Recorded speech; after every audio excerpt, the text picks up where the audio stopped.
guys, samahan nyo kami ngayon sa aming agenda. Maglalakad kami ng mga ID namin kasi Graduating. tumatanda na kami.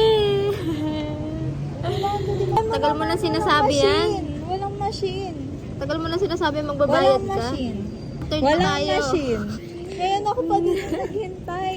Sabi ko kasi sa kanya guys, pinag-uusapan namin kagabi if anong oras. Kasi nagtatanong si Tia nga kung anong oras tayo magkikita-kita. Eh galing siya Makabebe. Eto galing na Mabalakad. Ako tela bastagan lang. Siya pa naghintay sa akin. Kaya pamilyado tao. Alam mo ba ginawa ko kanina? Pamilyado din ako. Alam mo ba yung ginawa ko kanina? Pag gising ko, nag-prepare ako ng breakfast, naglaba ako, nagsampay ako. Naglaba din ako. Nakapagkulot pa nga ako. Alam, fit check. Fit check ng mga buhay ng gangsta. Mapos na. Tapos may ikukwento ako sa inyo guys. Nung kasi nag-swimming kami, wala akong video nun, di ba? Nung nag-swimming kami, as in yung mga pictures namin, puro digicam. Pero hindi ko pinapansin yung digicam dati, alam nyo ba? Meron kami na to, nakalkal ko lang. So, nabasag ko siya. Ewan ko nung bata ako. Sabi niya yan. Nasa school na ako, hintayin ko yung PGN content. So, saan natin ba pagawa yung digicam na to? Nabubwisit na Ayan ako. Oh, Saan banda yan? Ba, nandito tayo? Kailangan natin yan. Siguro. Wala konti. Wala. Ano ba?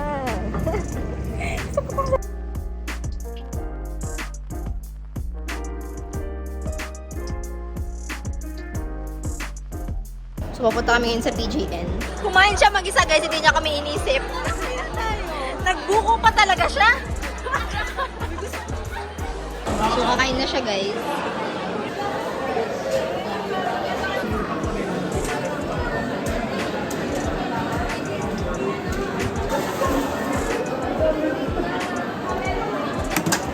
Ano? Ano ba meron doon? Ha? Taste test. 10/10.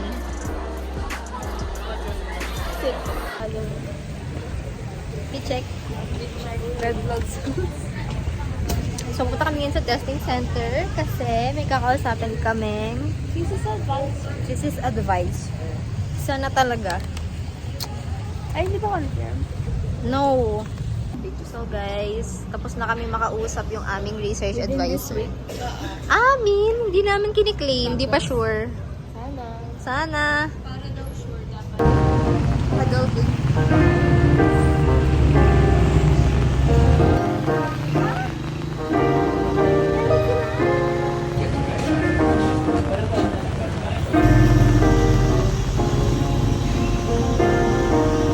So hi guys, andito na kami ngayon sa office. Kailangan namin fill upan to. So, hi guys, nag-fill up sila. Ako hindi kasi wala akong ballpen. Tapos nakalimutan kong kulutin yung isa dito. Tingnan mo, straight siya.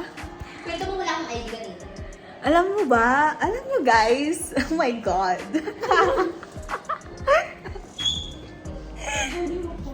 Wala siyang ID. So, sinong pumapasok ng school nang walang ID, di ba? Sumash kita mama. Tapos, ayaw siyang papasokin. In-interview daw siya and stuff and all. Ang hirap ng wala, ng no label. Guys, ikaw naman mag-vlog kasi ako mag-fill up ako. Pero ang bulk. Gagawin nahanap ko ang aking PhilHealth. Di mo pa alam yung permanent address mo. Hindi, yung identification number kasi.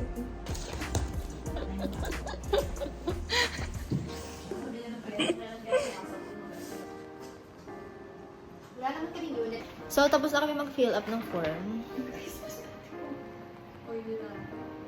Lakad ka ba naman sa mainit? Talagang matutos ako, be. Papas na lang namin to sa guidance. And papa-xerox kami ng aming mga ID. And then we're good to go.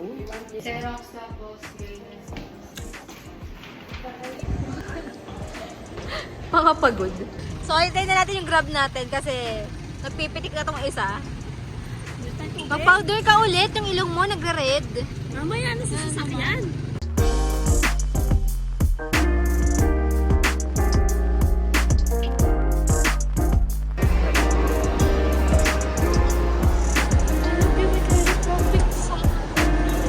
So, ayun guys, nandito na kami sa SSS. Nakatulog kami kanina sa sasakyan. Pero, hindi ko na kukwento as in. Sobrang lala ng experience namin. Pero, Yeah, hinihintay lang namin si siya na erase yung concern niya about dun sa ID niya.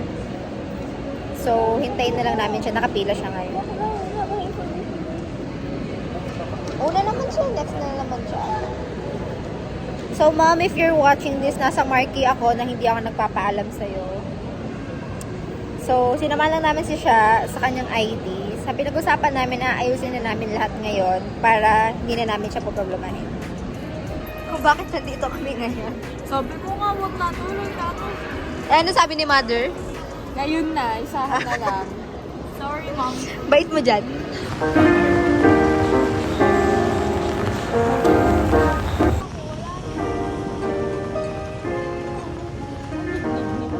Nasa Pilipinas pa naman tayo, di ba?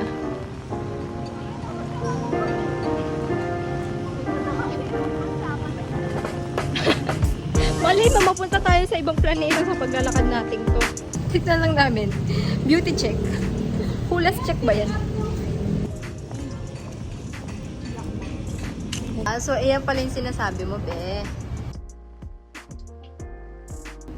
Ay, ang cute! Ang cute! Parang first time naman. First time ko. So,